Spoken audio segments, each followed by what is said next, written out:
Hello, everybody. So I'm talking about a controversial stock today, SuperMicro, a small position. Those of you following Patreon know I have not added, I have not sold. It's a 0.3-ish% position right now in my portfolio, in my total portfolio. My plan is to, kind of keep it for the long run, and we'll just see where it goes. So I want to talk about the fact that it's now trading at $22, and my cost basis is 39-ish, in the high 30s. So you win some, you lose some. In my case, that's a you lose some type of stock. Thankfully, there's many more winners than losers. I want to point out the most important thing to me in their Q1 2025 update. Again, they have a weird annual schedule here. The Q1 2025 update, what do they say? They have a special committee. Their special committee has completed an investigation of a concern raised by EY. After 3 months investigation led by an independent counsel, they found no evidence of fraud or misconduct on the part of management or the board of directors.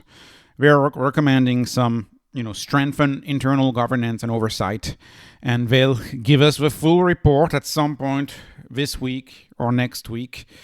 It's the status quo. They keep the status quo alive until they can file their 10K and regain compliance with the NASDAQ. And what I want to say is, I'm not in the company. Who do I want to take my news from, right? I definitely don't want to take it from a short seller. And the media is all about the views, right? The financial media, it's robot written articles. It's all about if it bleeds, it leads. And so you bet they're going to make it bleed. But in my view, I still believe in the fiduciary duties of management.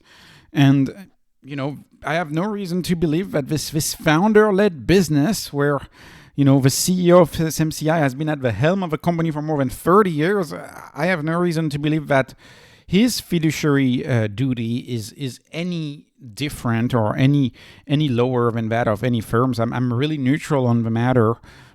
I read this and I say, okay, well, we still don't know much, but they've confirmed what has been told to us in early September in the letter. I think it was late August actually in the letter, that there was no material changes, and so here we see it again. So that's the most important part of the report for me. For me, nothing has changed, but of course the shorts got onto that stock and the market gets excited and gets sad, and it was up before the market closed. It was up 7%. Now it's down 18%. I mean, it's in the hands of the traders. The stock is in the hands of the traders. It's in the hands of the shorts. And so me, who invest in this stock because I'm excited about Blackwell and I'm excited about liquid cooling, well, that's not going to be a big part of the conversation. So let's talk about the results, which I guess nobody cares about. Well, they're not that great, the results. They're actually a little lower than their guidance, right? The guidance range was between 6 and 7 billion, and now they are telling us they're going to be on the lowest end of that range. Still hoping for 6 billion, so they're going to be on the lowest end of the range. Gross margin is holding at 13.3. Okay, it was close to 14%. It's 13.3. This is not meaningful. When I re-input the new numbers in my spreadsheet, and of course when I did a print screen of this, this is my Patreon spreadsheet, by the way. When I did a print screen, it was at 24.50. Now it's at 22. So imagine that. Like right now, this is a 0.10. Right? It was a 0.11. It's likely a 0.10 right now where it's trading. So cheapest of the cheapest of the cheapest. There's no other way about it. So revenue growth, forward revenue growth, I have it at 64%. And what? You want to say it's going to be 30%? Or let's say it's going to be 30%. Guess what? It still looks dirt cheap. So I see a stock here that is 5 times cheaper than NVDA. And some of you, partially me, I partially would say, for good reason, it is cheaper than NVDA right now because of this overhang of the audit and this overhang of the delisting. But then again, are you getting compensated for the risk? Which was my last video on SMCI, is do you think you're getting compensated for the risk? Well, I guess right now, I'm in the stock. I don't want to take my loss yet. I think I think we're. I think I have enough conviction in the stock to stay in the stock. Is what I'm trying to say. And of course, if I sell it, I'll make a video about that. But I don't quite have the conviction to get back into the stock because I'm perfectly fine given the overhang. Like, as long as the fundamentals are not gonna matter. What if this is a story where for SuperMicro for the next 18 months the fundamentals don't matter? Then, I have time to decide whether I want to add or sell. So I'm taking my sweet time and I'm waiting to see what happens. And as you know on this channel, I care about the top line. The top line, I invest for product adoption. When I buy a company, I want to see top line growth. I want to see sales, and I want to see those sales go up. And yeah, this is where this report, I suppose, we're not seeing a major deterioration, but there is a minor deterioration. And this spooked the market yesterday when saying that NVDA was redirecting some order from SuperMicro to other suppliers like Dell to prevent supply chain disruption. The market got a little spooked by that. And we have the revised outlook, as I just mentioned. So there is some evidence of a minor slowdown, but it's a minor deterioration in the business. And I think in early 2025, the big part of the business, which is the launch of the liquid-cooled NVIDIA Blackwell, when that gets launched, SuperMicro claims to be 75% of all of the liquid-cooled server systems. And so when that gets launched, they should get a tremendous amount of business. So that's why this minor deterioration doesn't concern me too much. I'm fine staying in the stock, and I'm fine with it being a 0.3% of my position. Sometimes I get the hitch to add, but I haven't acted on it. Another thing I want to say is SuperMicro, this whole story, it got started, the whole short thing, it got started by a short report, Hindenburg, right? It got started by this short report, and I'm less likely to trust short report. And the CEO of SuperMicro, Charles Liang, said that in his letter in August. He was like, typically they take a short position before they release the short report, and I'm less likely to trust those. Also, my experience tells me that sometimes top stocks get attacked by shorts. HIMS, right? HIMS, which is one of my top performers since 2020, HIMS was attacked by a short report. And so was Square. I don't own Block/Square, but so was Square attacked by a short report. And the attacks were silly. Oh, they mentioned the Cash App in rap music. That was literally what they had said to attack Square. So sometimes, these short reports, they are here to create fear. SMCI is a stock that is under attack by a fear machine. It may be warranted, there may be a big issue, but investors, whenever they hear accounting issues, they think even worse than perhaps the worst, right? Yes, that's how you see people get crazy. It's like, oh, it's gonna go to zero. Oh, it's gonna go 100% to zero. Everybody's gonna lose all of their money. Whenever they see accounting, they're like, worst case scenario, Enron type of scenario, etc., etc. And we've seen that many times for stocks that have had alleged accounting issues. And again, I don't know what's going on. I can only trust the management telling me that there was no evidence of fraud. That's what I believe. I believe the management. The management has a fiduciary duty. They have a legal duty to be honest. This reminds me of Luckin Coffee. Luckin Coffee was the stock to never be touched. Nobody cared about how well that business was doing in China against Starbucks coffee. And it stayed trading at the lows of the low for and then they had the events of 2022, so that didn't help.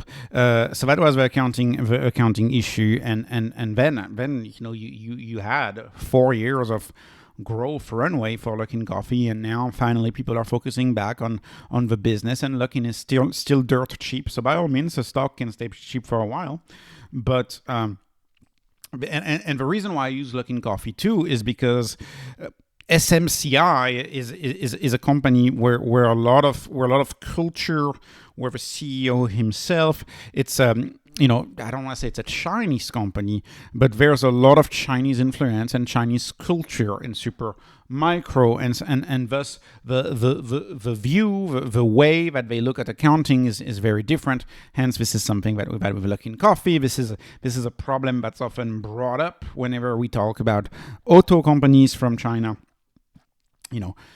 Like I said, so right now I'm holding, not making any drastic moves. 0.3%. You know what? If it goes to zero, not a big problem at all for me. But I don't think it's gonna do that, because if it was gonna, if I really thought it was gonna do that, I would sell fully out of the position. Which if I do, I'll let you know. I think this needs. I think I need to make for this channel a more general discussion about accounting, and accounting, in my view, is often a very dogmatic take on finance. It's a very rules-based take on finance, and the accounting body makes the rules, and it is what they think is right and what they think is the way to be. And so, as an investor, I try to always look accounting with a grain of salt. Earnings per share, GAAP, non-GAAP, all of these tools are there to kind of calculate how much taxes you want to pay, right? That's why mostly accounting is there. Some of it is for disclosure reason, but much of the accounting is to calculate how much taxes you want to pay. I use my own metrics, right? Let me decide whether marketing is an expense or an investment, right? Let me decide, for example, what I think about goodwill, right? If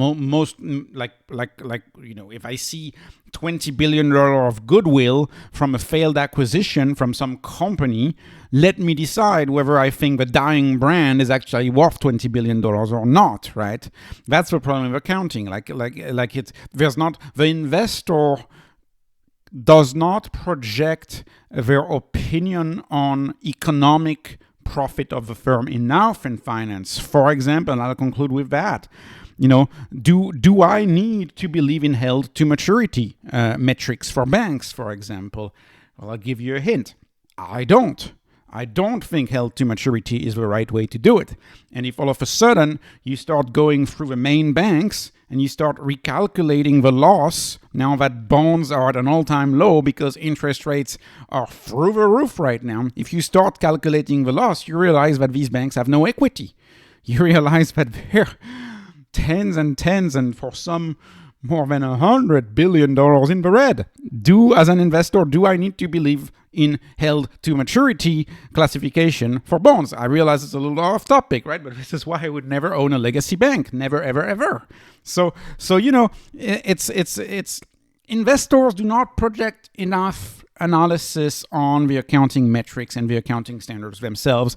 And by the way, that is also part of the thesis on a MicroStrategy, which MicroStrategy is also being hurt by the indefinite intangible accounting treatment of Bitcoin, right? So it's highly dogmatic, and it sparks a lot of fear in people. And they, if SMCI had other problems, it may not be down that much. It is down that much because that problem is the one problem that investors are very fearful about, and that I happen to be less fearful of than the average investor. That being said, not adding, not selling. My cost basis is 39. I'm transparent with you, my viewer. So it's a loss. We'll see where it goes.